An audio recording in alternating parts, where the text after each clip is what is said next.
Bismillahirrahmanirrahim. Assalamualaikum warahmatullahi wabarakatuh.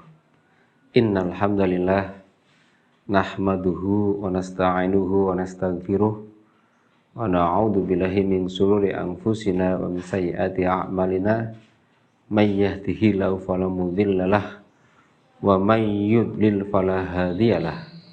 Asyhadu an la ilaha illallah wahdahu la syarikalah wa asyhadu anna Muhammadan abduhu wa rasuluh. Ya ayyuhalladzina amanu taqullaha haqqa tuqatih wa la tamutunna illa wa antum muslimun. Qala Allahu ta'ala fi kitabihil karim, a'udzu billahi minasyaitonir rajim. Bismillahirrahmanirrahim. Wa idza maridtu fahuwa yashfin.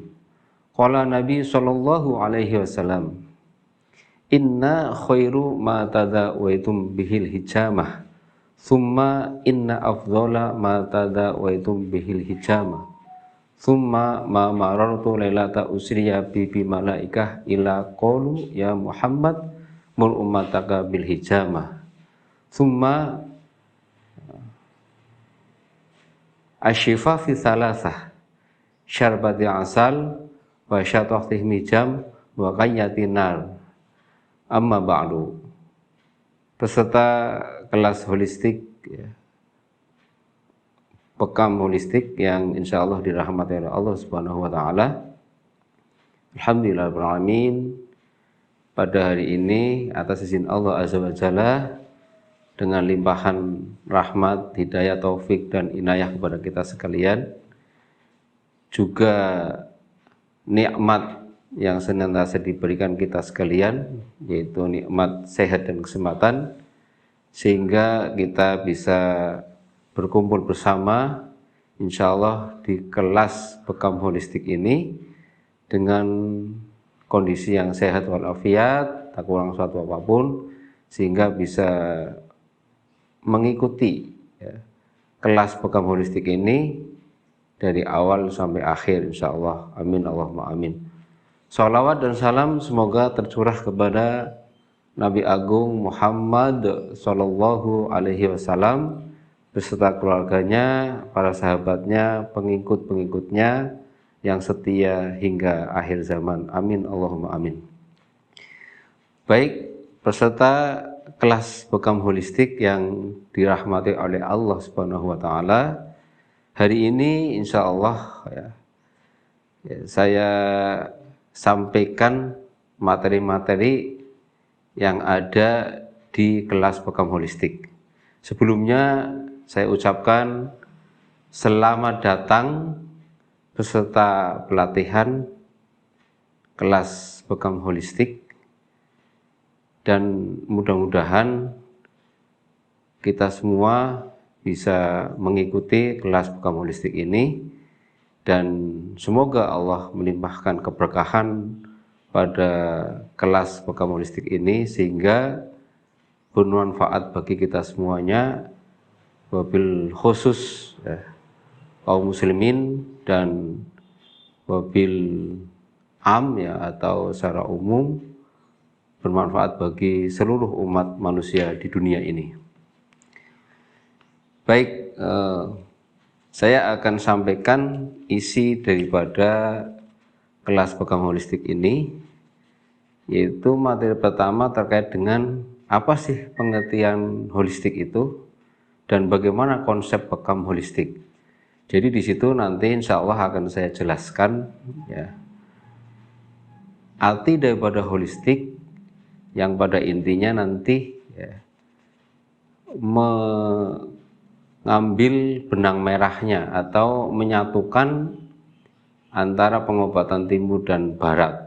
Kemudian bagaimana konsep Bekam holistik, walaupun banyak terapi-terapi Bekam yang lain, tetapi insya Allah dengan konsep Bekam holistik ini yang nanti akan saya sampaikan bagaimana konsep terapi Bekam ini secara menyeluruh.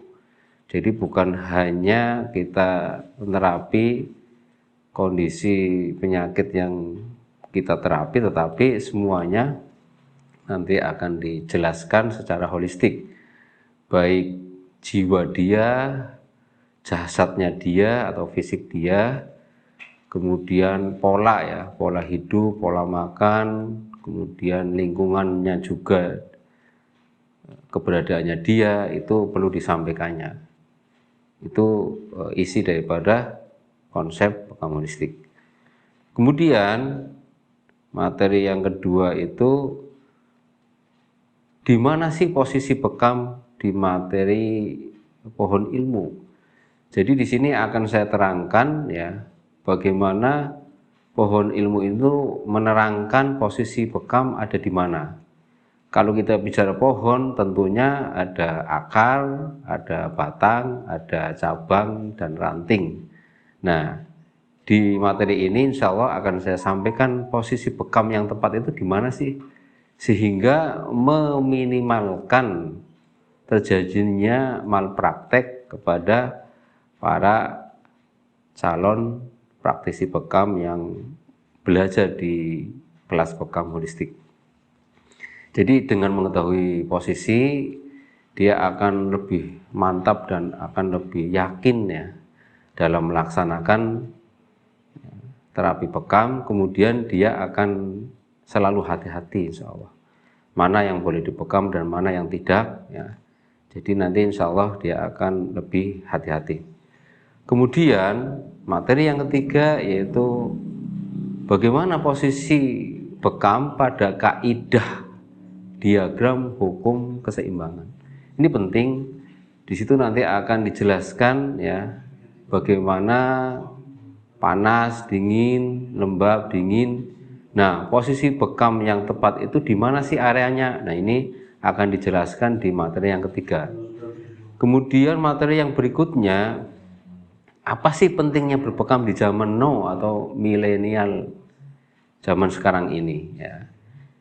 Ya, ini akan saya terangkan nanti ya, pentingnya berbekam di zaman now atau di zaman milenial.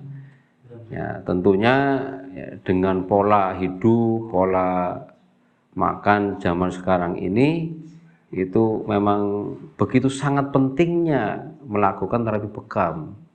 Karena di zaman milenial ini tentunya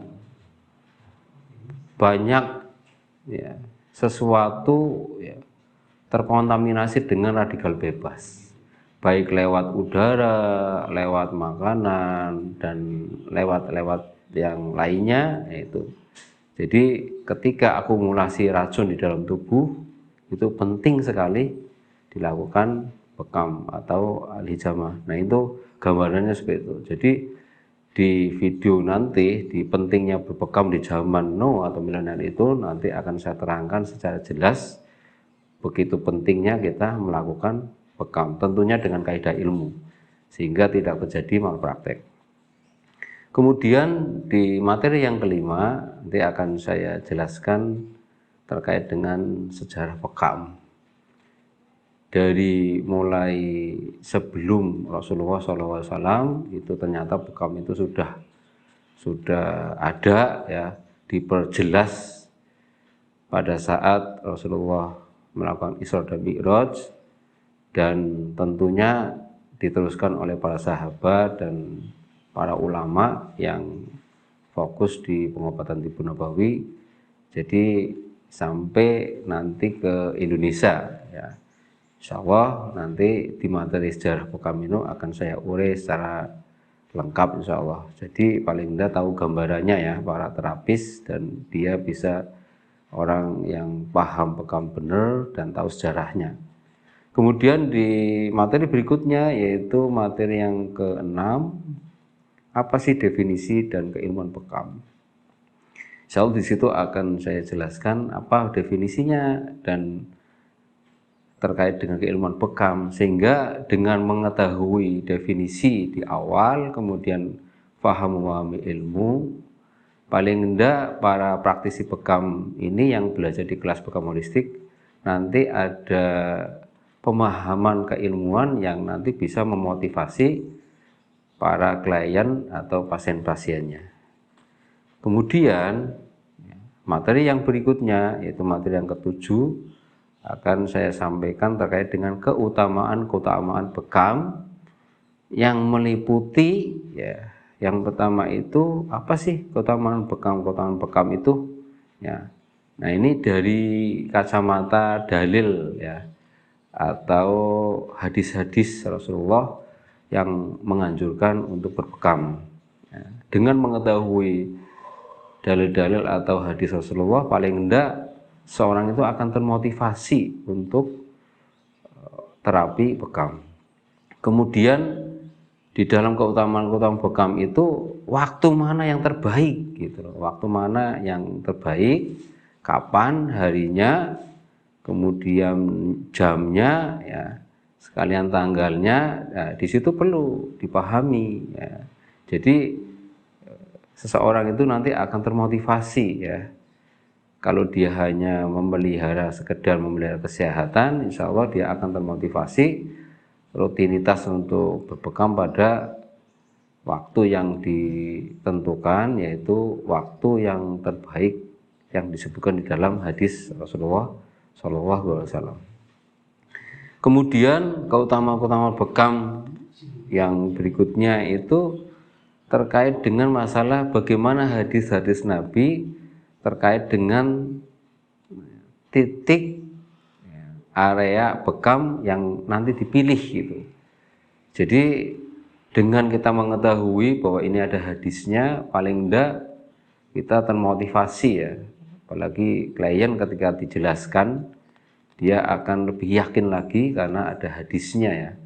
Seperti halnya hadis yang disampaikan oleh Rasulullah terkait dengan area puncak kepala, yaitu muhis dan seterusnya.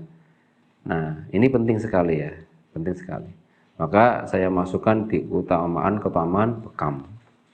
Kemudian materi berikutnya ya, yang ke-8 ini adalah indikasi dan kontraindikasi bekam. Nah, ini penting sekali bagi para terapis, juga para klien atau pasien untuk mengetahui apa sih manfaat-manfaat bekam dan kontraindikasi bekam. Paling enggak ketika memahami manfaat bekam atau indikasi bekam dan mengetahui kontraindikasi bekam, itu setidaknya dia akan mengacu pada indikasi dan kontraindikasi tersebut, dengan harapannya itu terhindar terjadinya malpraktek bekam. Jadi dia akan tahu ya, kalau klien dijelaskan ya, atau pasien dijelaskan, itu paling enggak tahu ya, dia memahami kondisinya. Wah, saya kondisi kayak gini, kelelahan dan kok kayaknya agak lemes dan lain sebagainya. Paling enggak dia akan, wah enggak lah, saya paling enggak harus mempersiapkan kalau mau bekam kan gitu, istirahat cukup, kemudian terasa energinya sudah cukup, maka dia bisa mendatangi klinik bekam. Nah, ini penting ya. Jadi baik terapis maupun pasien atau klien itu perlu mengetahui indikasi dan kontraindikasi bekam, sehingga harapannya dia ada sebuah ilmu pemahaman tentang bekam, dan secara otomatis kan keilmuan itu nyampe, kemudian sama-sama berhati-hati antara terapis dengan pasiennya atau kliennya. Kemudian di poin yang ke-9, materi yang ke-9, akan saya jelaskan apa sih larangan-larangan pada kondisi yang tidak boleh dibekam. Ini penting. Seperti contoh misalnya, wah ini sedang hamil, lagi muntah-muntah, kondisinya lemes dan lain sebagainya, itu salah satu kondisi-kondisi yang dilarang dilakukan bekam. Dan penyakit yang lain misalnya, nanti insya Allah akan saya jelaskan di poin yang ke-9 ini. Kemudian yang ke-10 ya, poin yang ke-10 ini terkait dengan analisis dan diagnosa bekam. Nah, ini penting sekali ya, sebagai patokan ya, pijakan seorang terapis untuk menentukan ini boleh dibekam atau tidak gitu. Ini sindromnya panas atau dingin atau ekses atau defisien dan seterusnya. Ini penting sekali ya, analisa dan diagnosa sebelum melakukan bekam. Kemudian di materi yang ke-11 atau di poin yang 11 ini, apa sih langkah-langkah apa ya terkait dengan pola makan dan pola hidup sebelum dan sesudah berbekam. Ini penting sekali disampaikan sehingga akan memandaikan yang belajar di kelas bekam holistik ini sebagai terapis dan bisa menjelaskan klien atau pasiennya ya. Paling enggak ketika dia mengetahui ya terkait dengan pola makan, misalnya wah ini saya mau bekam, nah kondisinya agak lemes, paling enggak saya memperbanyak makan makanan yang menghangatkan tubuh atau mengambil ramuan yang menghangatkan tubuh, sehingga ketika sudah enak badannya dia datang ke tempat klinik bekam kayak gitu.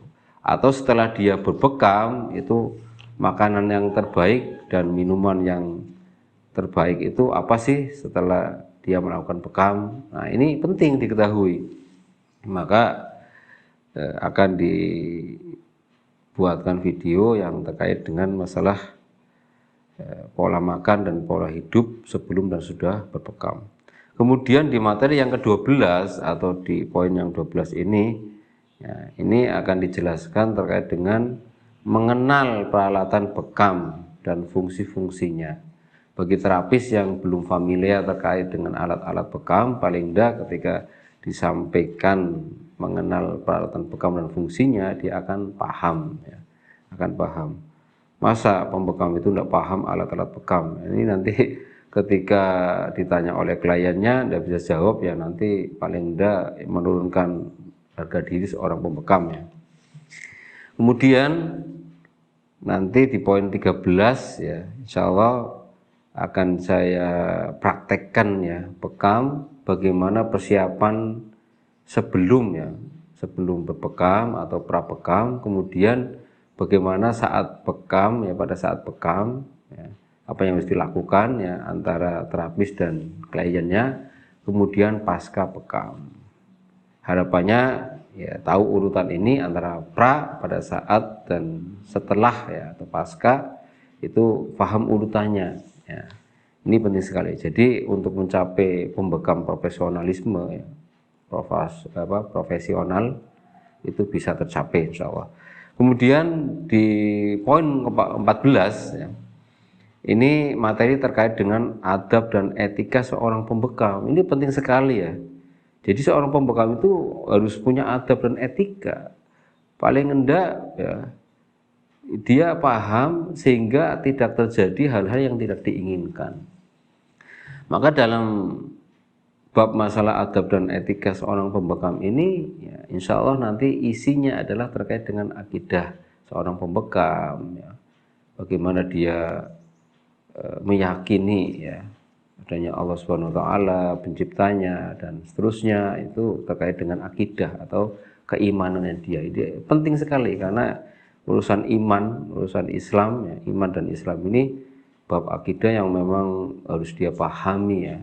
Karena mengatasnamakan terapi sunnah bekam atau salah satu melakukan at-tibun nabawiyah, pengobatan ala Nabi ya, dia keimanannya harus berkualitas. Juga dia harus menjadi jiwa yang bagus itu. Jadi nafsiyahnya juga harus paham, dan kepribadiannya atau saksiahnya juga dia harus bisa memahaminya, sehingga menjadi terapis yang dia punya keimanan yang kuat, kemudian jiwanya bagus dan kepribadiannya juga bagus. Ya, tentunya karena hubungannya dengan proses penyembuhan, ketika Allah mencintai kita dan kita mencintai Allah Subhanahu wa taala dan Rasulnya, paling enggak ketika kita berdoa ya atas kesembuhannya para klien atau pasien, itu paling enggak Allah mendengar, dan ya, ini luar biasa ya ketika Allah mendengar dan mengabulkan doa kita. Ini penting sekali sebagai seorang pembekam. Jadi di materi itu akan saya jelaskan secara detail insya Allah. Kemudian di poin 15 ya, di poin 15 itu insya Allah materinya terkait dengan testimoni bekam di lapangan. Jadi nanti akan saya sampaikan testimoni saya dari awal saya bekam, kemudian penyakit-penyakit mana yang alhamdulillah biidznillah mengalami kesembuhan ya dengan yang saya lakukan dengan terapi bekam. Juga ada beberapa yang gagal juga ya, misalnya dia pingsan ya. Disitulah ilmu ya, insya Allah di sini saya akan cerita terkait dengan testimoni bekam di lapangan, ya, pengalaman secara pribadi. Jadi insya Allah karena ini adalah pengalaman pribadi, ya paling enggak ketika yang belajar di kelas bekam holistik ini mengetahui awal itu akan lebih baik, Jadi insya Allah meminimalkan malpraktek bekam dan paling enggak bisa untuk pelajaran, ya. Artinya misalnya kalau ketika ada pasien itu kena penyakit, ya, nyeri kepala hebat jenis ini, ya, nah itu kan paling enggak bisa untuk pelajaran, ya. Jangan sampai ada penyakit sakit kepala yang kondisinya misalnya kontraindikasi kok dia dipaksa untuk dibekam, ya itu jangan sampai terjadi. Nah ini penting ya pengalaman testimoni di lapangan ini, insya Allah gitu. Kemudian yang terakhir adalah ke poin 16 ya. Ini terkait dengan kapita selekta bekam. Maka di sini isinya insya Allah nanti bagaimana menangani penyakit seperti stroke, diabetes, asam urat, kemudian leher kaku dan seterusnya. Nah ini akan kita kupas ya tentang kapita selekta bekam atau jenis-jenis kasus penyakit yang diterapi bekam. Tentunya dengan kaidah ilmu atas dasar analisa dan diagnosa bekam. Demikian materi-materinya, mudah-mudahan dengan penjelasan ini itu membuat ya, para peserta kelas bekam holistik ini lebih semangat lagi dan siap belajar dengan tekun, sabar, ikhlas ya. Tentunya harapannya dengan semua ini ya itu kita harapkan Allah melimpahkan keberkahan ilmu bekam ini secara holistik pada kita semua sehingga manfaat ya. Ilmu kalau berkah insya Allah manfaat bagi dirinya, keluarga ataupun orang lain ya. Wabil khusus kaum muslimin dan secara umum untuk manfaat untuk manusia seluruh dunia di alam semesta ini. Maka mari kita buka ya kelas bekam holistik ini dengan basmalah. Bismillahirrahmanirrahim. Dan mari kita baca doa sebelum belajar. Bismillahirrahmanirrahim. Raditu billahi robba wa bil islami dina wa bi Muhammadin wa rasulah rabbi zidni ilma warzuqni fahma. Amin. Kurang lebihnya mohon maaf. Assalamualaikum warahmatullahi wabarakatuh.